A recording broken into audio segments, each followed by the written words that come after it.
जाती है।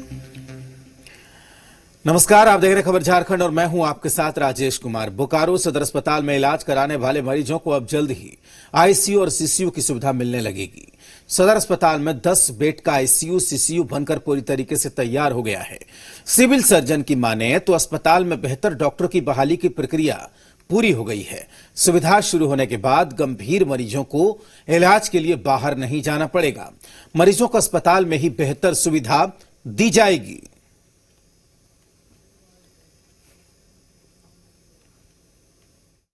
दस बेड का है ये आईसीयू सीसीयू दोनों कंबाइंड है। उसमें सारी सुविधाएं उपलब्ध हैं जो कि एक आईसीयू में होना चाहिए।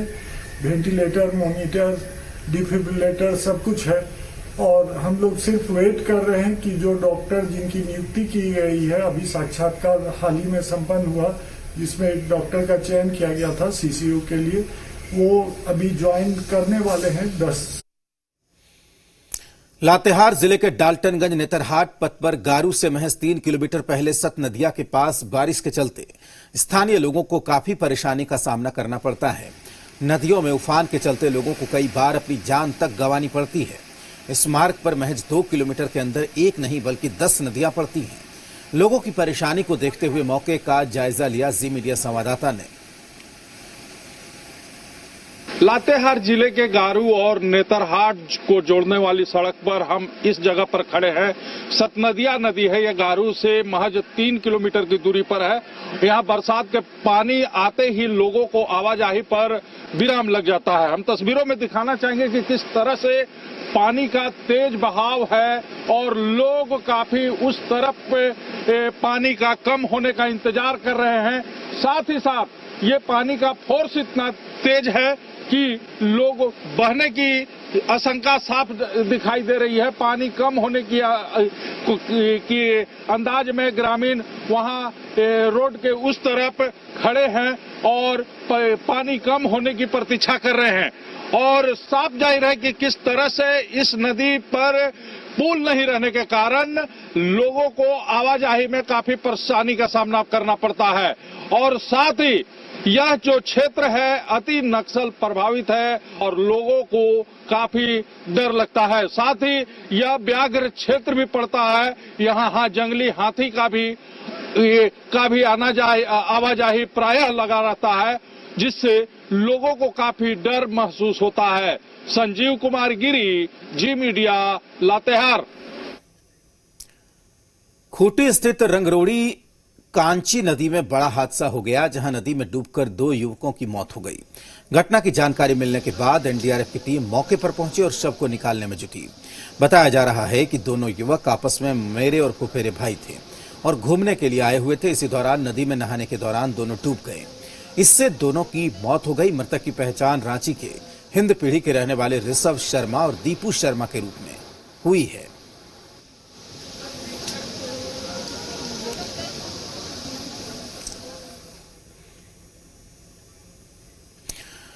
रामगढ़ के झारखंड इस्पात फैक्ट्री में ग्रामीणों का लगातार 36 घंटे से प्रदर्शन जारी है। ग्रामीण 36 घंटे से शव को फैक्ट्री गेट के सामने रखकर प्रदर्शन कर रहे हैं और मुआवजे की मांग कर रहे हैं। आपको बता दें कि झारखंड इस्पात प्लांट में मजदूर की मौत के बाद से प्रदर्शन जारी है। इधर इन सब के बीच प्रबंधन ने प्लांट को भी बंद कर दिया है।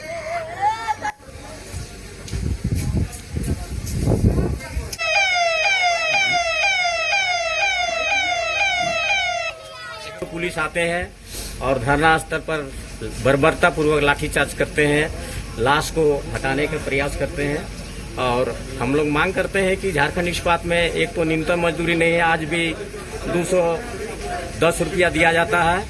ये हम लोग को मांग है कि उचित उनका ये हो और यहाँ न्यूनतम मजदूरी सख्ती से लागू हो। श्रम कानून के यहाँ किसी तरह का भी यहाँ पालन नहीं होती है। विधानसभा अध्यक्ष रविंद्रनाथ महतो ने आज अपने आवास पर द हॉक मैगजीन का विमोचन किया। आईएएस कोचिंग से जुड़े एमए हक ने इस मैगजीन को लिखा है।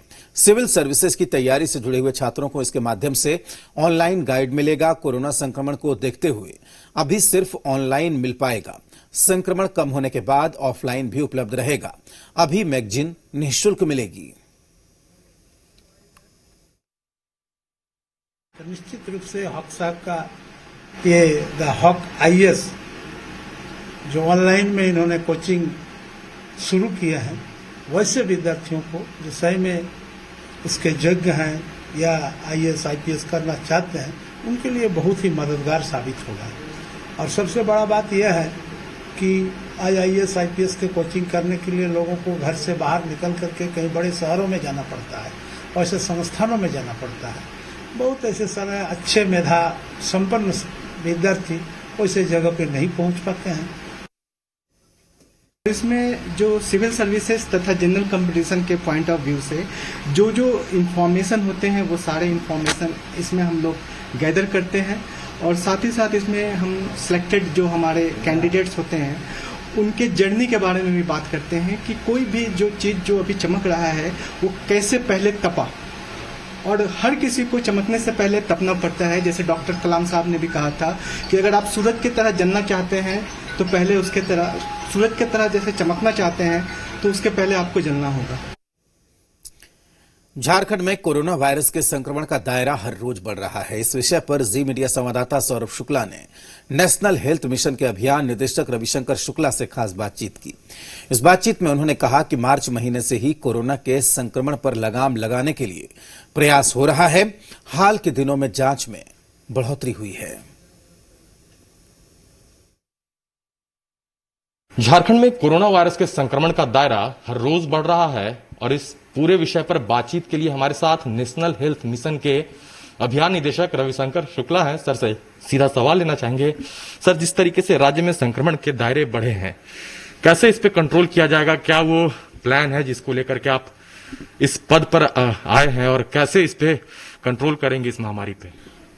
इस दिशा में मार्च महीने से ही राज्य में प्रयास हो रहे हैं, और उन प्रयासों का ही नतीजा है कि अभी भी स्थिति अपेक्षाकृत नियंत्रण में है। और वर्तमान में स्वास्थ्य विभाग और राज्य सरकार की जो स्पष्ट नीति है वो अधिक से अधिक संख्या में ससमय टेस्ट करने की, ताकि हम अधिक से अधिक संख्या में टेस्ट करके जो संक्रमित व्यक्ति हैं उनको समय रहते चिन्हित कर सकें, उन्हें फिर आइसोलेट कर सकें, और आइसोलेट करने के बाद उनके कंडीशन के आधार पर उनका ट्रीटमेंट कर सकें। जांच का दायरा बेशक सर बढ़ा है, लेकिन जो पेंडिंग सैंपल्स जो है वो अब भी लगभग 10,000 के करीब है, जो NHM के रिपोर्ट्स बताते हैं उसके अकॉर्डिंग। ये हमेशा हम लोगों का प्रयास रहता है कि जो हमारी लैब की टेस्टिंग कैपेसिटी है उसकी तुलना में अपेक्षाकृत कुछ ज़्यादा सैंपल कलेक्ट हों, ताकि ससमय सैंपलों की जांच हो सके, और साथ ही साथ लैब अपनी क्षमताओं में भी वृद्धि कर सकें। सर, राज्य का सबसे बड़ा अस्पताल रिम्स है जो कि रांची में सिचुएटेड है। कई बार वहां पे भी अव्यवस्था की तस्वीरें निकलकर सामने आती है, खास करके कोविड वार्ड में ऐसी अव्यवस्था हो रही है। इसको लेकर के क्या कभी आप उस अस्पताल का निरीक्षण करेंगे? वहां के चिकित्सक और अधिकारियों के साथ बैठक आपकी होगी? रिम्स के द्वारा इस दिशा में सार्थक प्रयास किए जा रहे हैं, और जहां पर भी कहीं भी थोड़ी बहुत कमियां नजर आती हैं वहां रिम्स प्रशासन के द्वारा स्वतः संज्ञान लेकर के उसमें सुधार किया गया है, और हमें लगता है कि आने वाले समय में भी एक बेहतर चिकित्सा व्यवस्था उपलब्ध कराने में रिम्स प्रशासन अवश्य सफल रहेगा। जाहिर तौर पर हमारे साथ NHM के मिशन डायरेक्टर रविशंकर शुक्ला हैं, और साफ तौर पर कह रहे हैं कि जिस तरीके से कोरोना के संक्रमण का दायरा बढ़ा है, इसको लेकर विभाग तत्पर है और लगातार व्यवस्थाओं को मुकम्मल किया जा रहा है। कैमरा पर्सन संजय पांडे के साथ सौरभ शुक्ला, जी मीडिया, रांची। पूर्व प्रधानमंत्री अटल बिहारी वाजपेयी की आज पुण्यतिथि है। उनकी पुण्यतिथि पर पूरा देश उन्हें नमन कर रहा है। अटल बिहारी वाजपेयी को याद करते हुए बाबूलाल मरांडी ने कहा कि वो एक सर्वप्रिय नेता के साथ साथ एक कवि भी थे। उन्हें सभी दलों के लोग चाहते थे। झारखंड निर्माण का फैसला अटल बिहारी वाजपेयी ने ही किया था, इसलिए झारखंड के लोगों से अटल जी का विशेष लगाव रहा। बाबूलाल मरांडी ने कहा कि उनके साथ केंद्र की सरकार में मुझे काम करने का मौका मिला और उनके सानिध्य में रहकर बहुत कुछ सीखने का मौका भी मिला।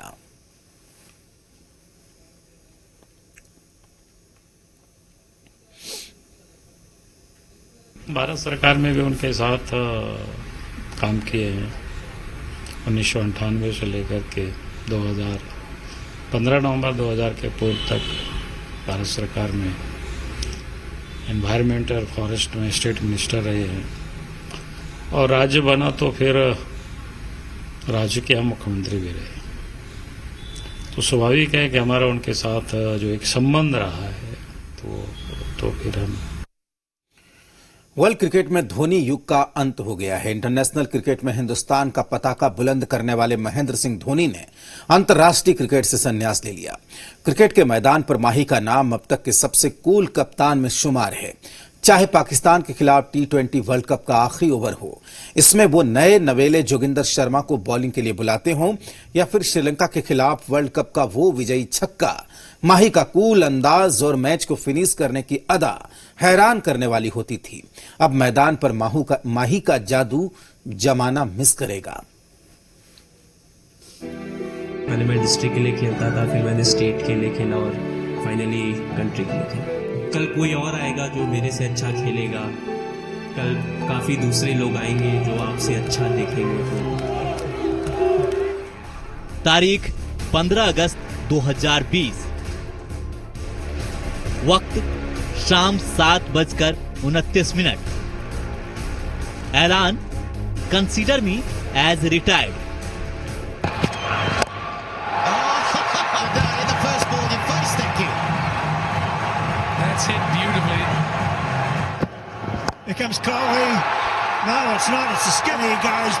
ये वर्ल्ड क्रिकेट का वो ऐलान था जिससे क्रिकेट के भगवान सचिन तेंदुलकर हिल गए। हिंदुस्तान को क्रिकेट में जीत की लत लगाने वाले बंगाल टाइगर सौरव गांगुली हिल गए।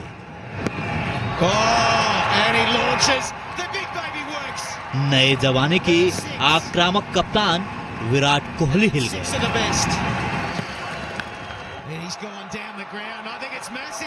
मैदान पर माही सबसे बड़े जादूगर थे। एक फुटबॉलर का क्रिकेट में कीर्तिमान का आसमान बनाना आसान नहीं था। ये वो दुर्लभ उपलब्धि है जो युगों युगों में कभी कभार ही देखने को मिलता है। माही क्रिकेट के महाभारत में अर्जुन की तरह मछली की आंख देखते रहे। भारत की आन बान शान के लिए धोनी ने जो ठाना उसे हिंदुस्तान ने हासिल किया। India the world champions, 2020 final, India the world champions. ये change the phase of Indian cricket. जिसने अपने खेल से पूरे विश्व को दीवाना बना के रखा था, वो महान क्रिकेटर सचिन तेंदुलकर माही के बड़े फैन रहे हैं। यकीन नहीं होता तो सचिन तेंदुलकर का ये ट्वीट देखिए, जिसमें वो लिखते हैं, भारतीय क्रिकेट में आपका अत्यधिक योगदान है। 2011 का विश्व कप आपके साथ जीतना मेरे जीवन का सबसे अच्छा क्षण रहा। महेंद्र सिंह धोनी ने इंस्टाग्राम पेज पर 4 मिनट 7 सेकंड के वीडियो में क्रिकेट से अलविदा कहने का संदेश दिया। मेरी हस्ती है, पल दो पल मेरी कहानी है, मैं पल दो पल का शायर, पल दो पल का शायर हूँ, पल दो पल मेरी। धोनी के इस अनोखे अंदाज में रिटायरमेंट के अनाउंसमेंट का किसी को भी भरोसा नहीं हो रहा है। मेरी जवानी है, मैं पल दो पल का शायर हूँ, पल दो पल मेरी कहानी है। झारखंड के मुख्यमंत्री हेमंत सोरेन ने तुरंत ट्वीट कर लिखा, देश और झारखंड को गर्व और उत्साह के अनेक क्षण देने वाले माही ने आज अंतर्राष्ट्रीय क्रिकेट से संन्यास ले लिया है। हम सबके चहेते झारखंड का लाल माही को नीली जर्सी पहने नहीं देख पाएंगे, पर देशवासियों का दिल अभी भरा नहीं। मैं मानता हूँ हमारे माही का एक फेयरवेल मैच रांची में हो, जिसका गवाह पूरा विश्व बने। बीसीसीआई से अपील करना चाहूंगा, माही का फेयरवेल मैच कराया जाए। मेजबानी झारखंड करेगा। मुख्यमंत्री हेमंत सोरेन के ट्वीट के बाद रांची के JSCA स्टेडियम के लाइफ टाइम मेंबर जय सिन्हा भी माही के फेयरवेल मैच की वकालत कर रहे हैं। अब जब उन्होंने संन्यास की घोषणा कर दी है, तो जिस तरीके से मुख्यमंत्री ने अपील की है, तो कितना तैयार है JSCA स्टेडियम और प्रबंधन? तैयार का बात है, JSCA प्रबंधन जो है इसके लिए तैयारी की जरूरत नहीं। आप जिस ग्राउंड को देख रहे हैं, तो इस ग्राउंड का जो प्रिपरेशन है सालों भर करते हैं। और रहा कि यदि कोई भी बड़ा मैच हमको मिलता है झारखंड राज्य क्रिकेट संघ को, तो सक्षम है कि किसी समय इस मैच को करा सकता है। माही फिलहाल अपने शहर रांची से दूर चेन्नई में है, जहां से वो आईपीएल की अपनी टीम सीएसके के साथ यूएई जाएंगे, और यही माही के फैंस के लिए अच्छी खबर है। कामरान, जी मीडिया, रांची। वक्त एक छोटे से ब्रेक का है, जल्द लौटते हैं।